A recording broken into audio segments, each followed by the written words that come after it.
In this section, we examine a framework called Stop, Reflect, Act, and find out how you can use it to develop partnerships. This framework can be extremely helpful during interactions with families. SRA, as we'll refer to it, assists us to support and hear a parent. SRA is a broad but very useful framework that can be applied to all kinds of everyday interactions. While the SRA framework can be used at any stage of an interaction between a parent and an early childhood educator or school staff member, a critical time to implement SRA is at the start of a conversation. The first phase is stop. We pause and listen to the person speaking. This can be more difficult than it sounds. It requires us to cease everything we're doing and turn down the distracting internal chatter in our heads. When a conversation is started in a busy environment, it's easy to respond automatically. Automatic responses are common for all of us.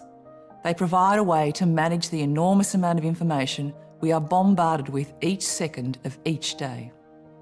But it can mean we respond without fully understanding the situation. It's important to stop and really listen. Our attending skills help us to do this. The second phase of SRA is reflect. This is where we do an internal check to think about the meaning of the speaker's words, behaviours and facial expressions to gain insight into the message that's being delivered. Taking a moment to reflect gives you a chance to think about the issue and what you might want to do next. When you reflect, you ask yourself questions like, do you need more information before you address the issue? Perhaps you need to know more about the culture or values of the family. Is it within your role or responsibility to respond to the issue being raised? Do you need to consult with a colleague or other professional? How urgent is this issue? Is it the appropriate time to answer, or does it require further consideration to adequately respond to the situation? How are you feeling? And how might the parent be feeling? What impact might this have on how you respond to the situation? Taking time to reflect helps us to identify assumptions that might affect our interpretation of what the parent is saying. There's lots of multitasking involved in communication. The listener moves between reflecting and listening and back and forth again to check their interpretation of what is being said as they go along. The reflect stage generally happens in seconds. Once we've decided what to do, we move on to the next stage of the framework, act. This is where we move from internal processing to action.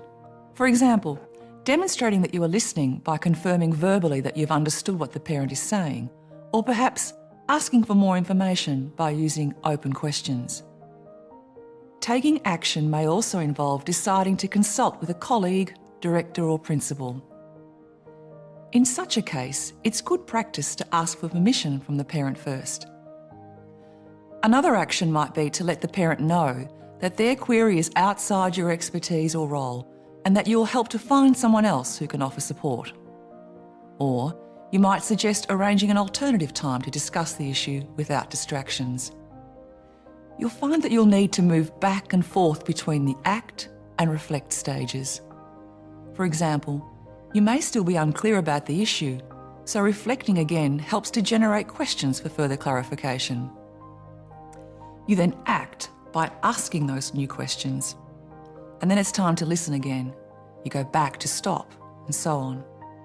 Throughout a conversation, you continually move between the stop, reflect, and act stages.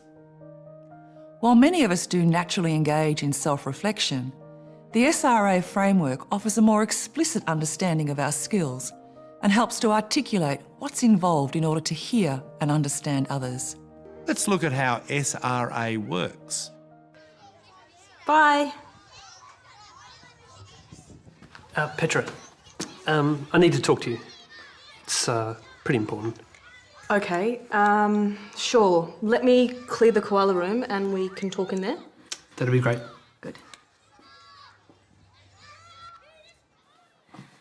Would you like to tell me what's happening, Simon?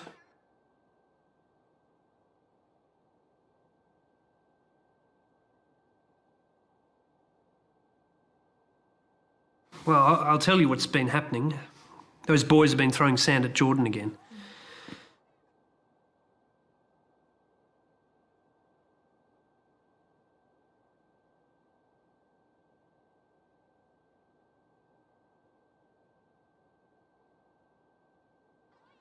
Okay, can you tell me what you know?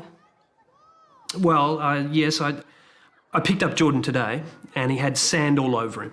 It was in his hair, down his shirt, everywhere. And I asked him what happened and he told me that Andrew and Marco had wanted to have a sand fight with him. I'm sorry to hear that. It would be helpful to know when it happened. Well, after lunch. Why weren't there any adults there? That's what I want to know.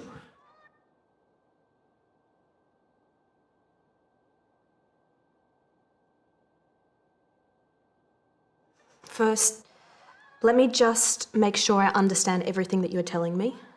Jordan, Marco and Andrew were playing in the sandpit this afternoon.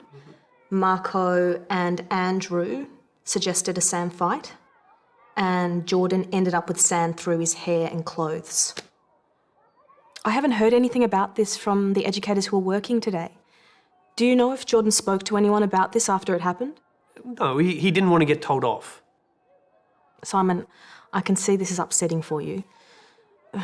It sounds like it's also possibly frustrating and disappointing that this has happened again. I'm concerned for Jordan too.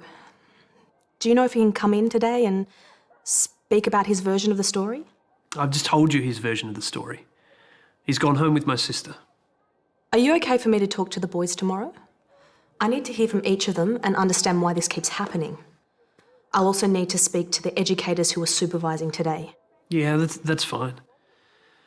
I think you should talk to all of them because this is really starting to upset Jordan and it needs to stop. I agree. We don't want Jordan to be upset. Have you thought about any other ways of handling this? Well, other than talking to the boys, I guess if it does happen again, they could, be sent inside and not allowed to play in the sandpit.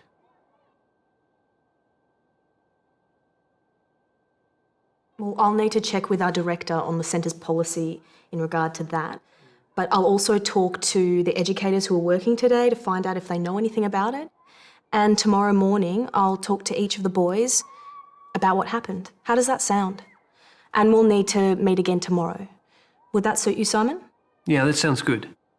I'll see you the same time tomorrow. Okay, Simon. I'll put that in the diary. Yeah. Thanks for your time today. By seeing what our educator was thinking, we were given an inside look at the reflection that was going on. After each stage of reflection, action was taken in the form of a response to the parent. You could see how much multitasking was taking place. The educator was moving between the reflect and act phases, as well as stopping to listen. The educator worked to understand the parent's concern and then communicated to the parent that he'd been heard and understood.